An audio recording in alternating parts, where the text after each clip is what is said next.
Depression Geyser. So as we know, people can have very big effects on geysers, but so can natural events, right? This is a great time for me to kind of introduce and talk to you about earthquakes and the rivers. We're going to talk about that as well. So let's talk about the earthquakes. We know that we're standing on one of the world's largest calderas, right? So it's pretty significant. How many earthquakes on an average do you guys think that we experience per year here? Just holler out. 1,000 to 2,000. On an average, 1,000 to 3,000. It's pretty significant. Do you think we've had any this morning? Oh, well, you bet we have. They're happening all the time. We just haven't felt them. The most serious swarms that were felt here in the Old Faithful area was the summer of 2010. They got up to about a 4.9 magnitude. So you can imagine everybody around here was getting ready to pack up and go. I've never experienced an earthquake. Has anybody in my group ever experienced San Francisco? Yeah. So I imagine they're pretty scary. 14 is nothing. Yeah. I can only imagine how frightening it's got to be, seriously.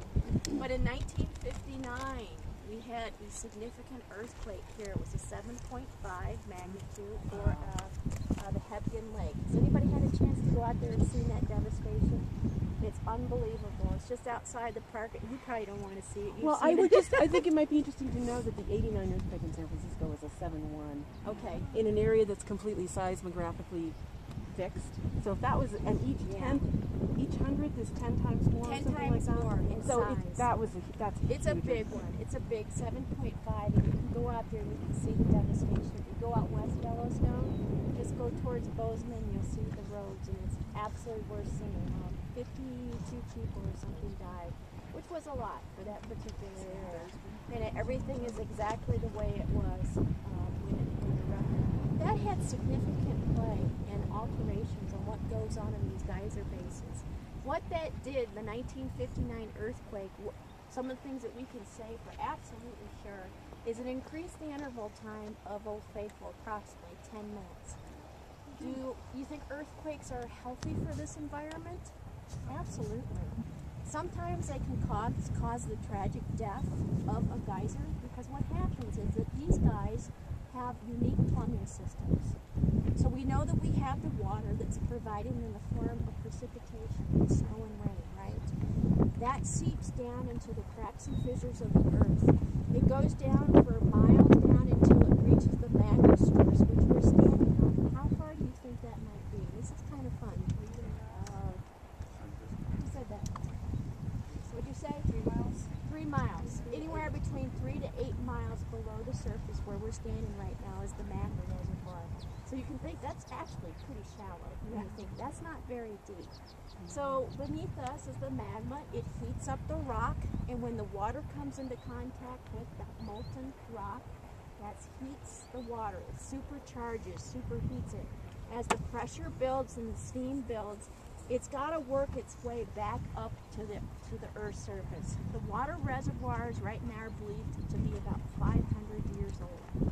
So that's how long it takes for the water to travel down, heat, and come back up to the surface. Can you imagine a half a century or 500 years? That's pretty significant. The water erupted like 400 years old. Yeah, exactly. It's not the stuff that we had over the winter time. It's been down there for a very, very long time.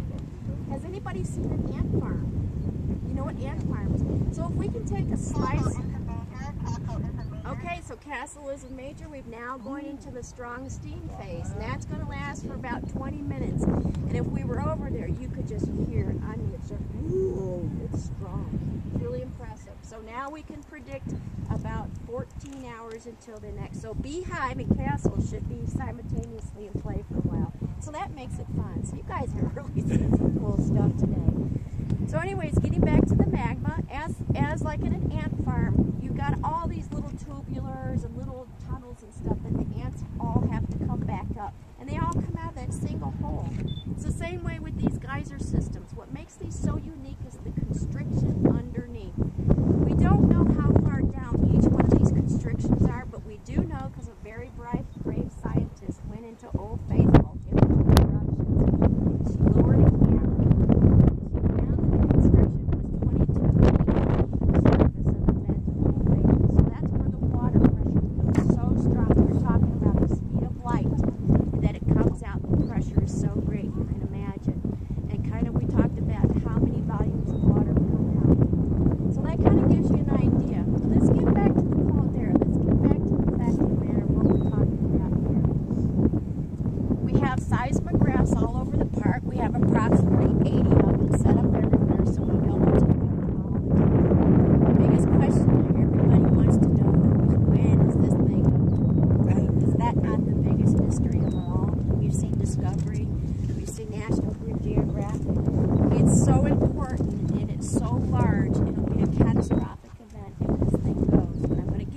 some peace of mind and kind of give you an idea what might be some good indicators when it's going to go.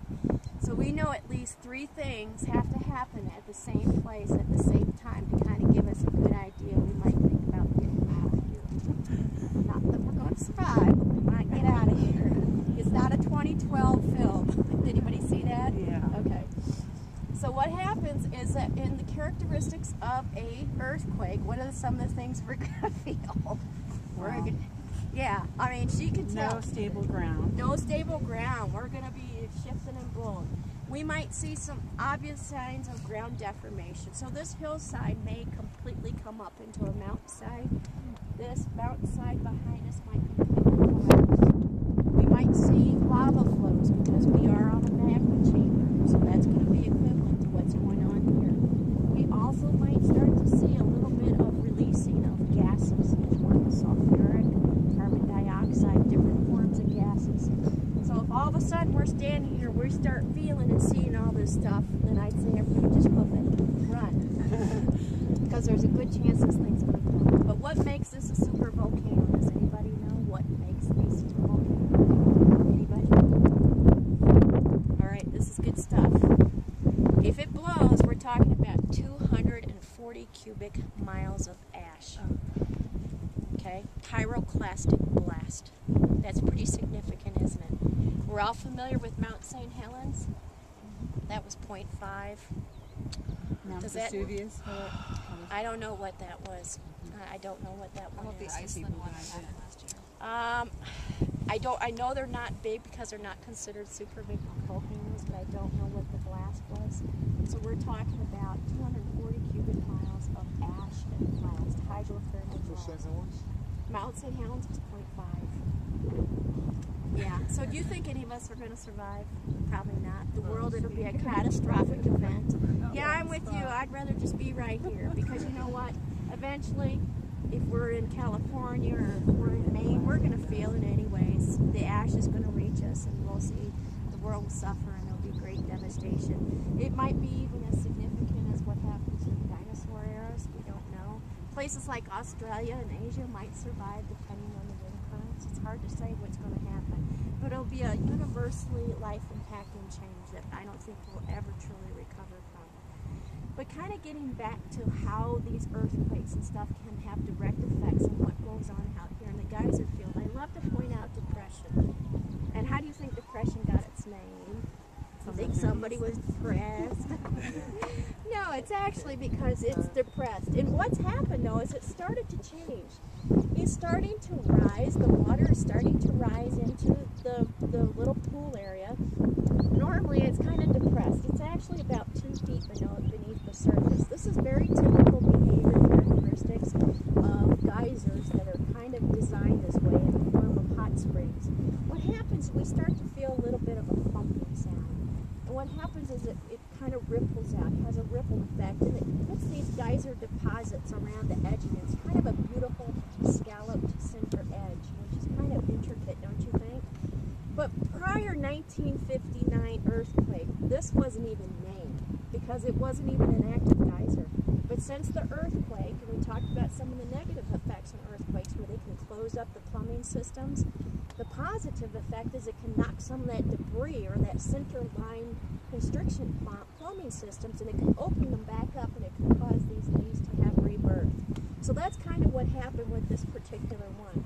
What I think is beautiful about this one is that the colors. You know, that's what we really love to see when we come here is the colors. And they're so intriguing. That's why, unfortunately, they have been sites of tragic part deaths.